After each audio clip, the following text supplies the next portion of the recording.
Greetings, everybody. Phil Clark, the Brit, here at the Brit and Yankee Pub, and I am just reaching down to get the appropriate glassware for today's beer. It's a chance for me to get out my Club Weisse from Spaten. I don't have a Spaten beer because today's beer, day 16, is a favorite of mine. It's a Weiss beer. This one is called Baren Weisse, but it's not Baron as in dukes and barons. I think it's pronounced Baren, which is bear. So this is Bear Weisse, and underneath it actually says Baren Stark trademark, which Baren Stark means, I think it's Baren Starker, means bear strong, which is very appropriate as I'm in Chicago and we support the Chicago Bears. Anyway, this is a classic beer of Bavaria. The Weiss beer, or white beer, is known outside of Bavaria as a hefeweizen, and that literally means yeast white. So let's see if we can open this and find out if it is a good one or not. So here we go. Got that. And we'll see. We'll pour it carefully in because typically speaking, Weiss beers tend to be a little active, shall we say. This one I'm pouring carefully and it's pouring out quite delightfully. There we go. Look at that. Oh my gosh. It's almost a perfect pour. Brilliant. So, what are we going to expect when we get a Weiss beer? Well, it's a wheat-based beer, and it's typically unfiltered. And I think if I hold this forward a little bit, you'll see that that is definitely unfiltered. Now, it's usually this golden color, which it is. The aromas that you get from it should be like slightly clovey, maybe banana, that sort of thing. I'm getting that very mild at the moment. I do like the head.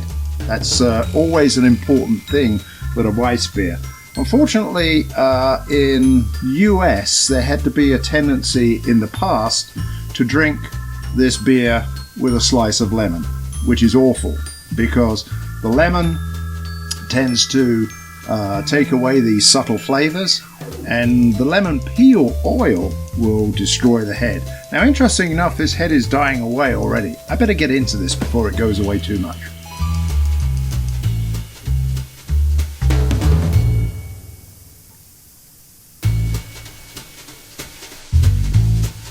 Very well balanced.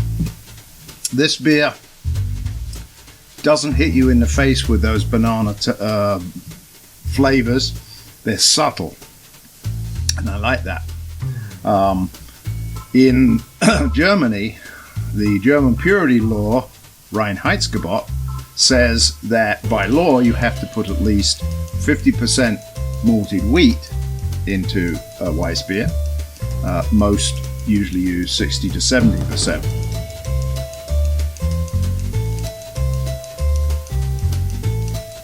I think the flavors are going to come out of this even more so as it warms up a little bit. The head has definitely disappeared on this whilst we've been chatting. Now, Weiss beer is usually made with a top fermenting yeast, and the company who made this beer is the Privatbrauerei Egerer, who have produced several of the beers. I'm stacking them up here now, as you see. Several of the beers that we've had in the German Advent calendar. Carbonation is very mild. It's not flat, but it kind of tingles across your tongue, and then you get the flavors coming out. Overall, I would say that this is a fairly good German Weiss beer, or Hefeweizen as we like to call it, and I think I'm definitely going to give this a ding, but I gotta find my, here it is. We'll put that right there. Okay, ready to ding? Ding away. Lovely. Let's come back in just a second with the Brit and Yankee Advent calendar and see what we've got from that one.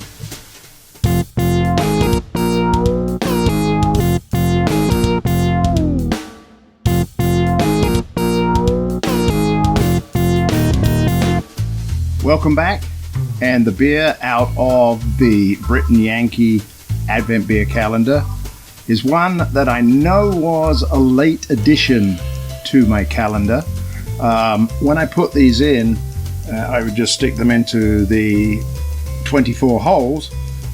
This is one that I know I put in towards the end because it only came out in the fall. Anyway, this beer is from Oswego Brewing Company.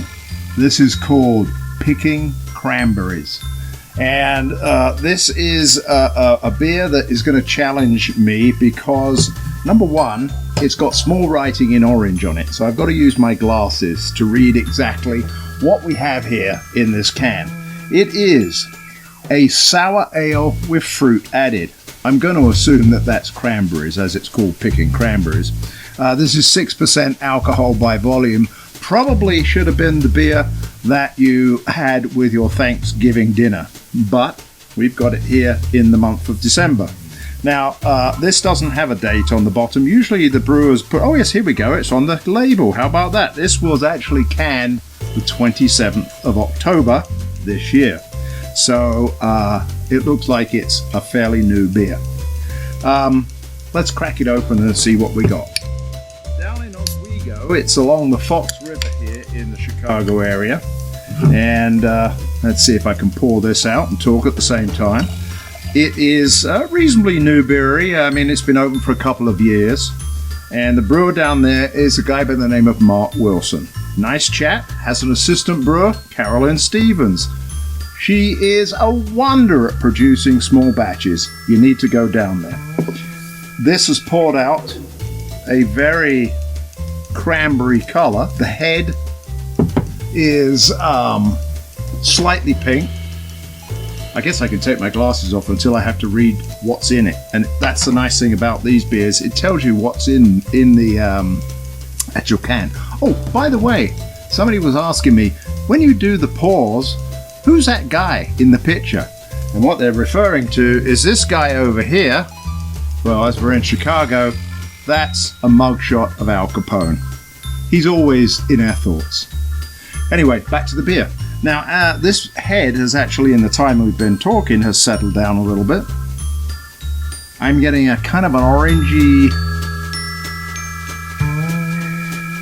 orangey kind of, not citrus, but an orangey. Now, it's kind of like when you have cranberries with your turkey, how a lot of people would add orange to it. If you make your own, you probably add a little bit of orange, but if you get it in a can, it's probably got orange in it. This definitely has that aroma to it. Let's see if it's tempered a little bit in the taste so that I'm going to get sour cranberries.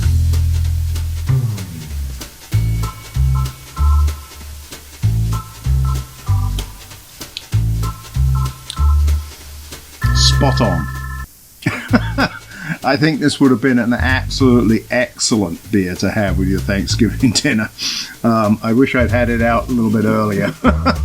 However, let me tell you what's in this, because it's one of the few breweries, and it's getting more and more who actually tell you what it's in it. The adjuncts. And adjuncts, folks, that's the stuff that the brewers put into the beer other than the four main ingredients, which in the German language is the Reinheitsgebot, which is yeast, barley, water, hops. The adjuncts in this one are cranberries, lactose, and tangerine. Okay, so that was what I was tasting here. The lactose, I think, makes it a little bit cloudy. I'm sure they put that in so that it retains the berry flavor throughout it. The hops in it are Azaka, and the grain bill, two-row malt, oats, and wheat malt.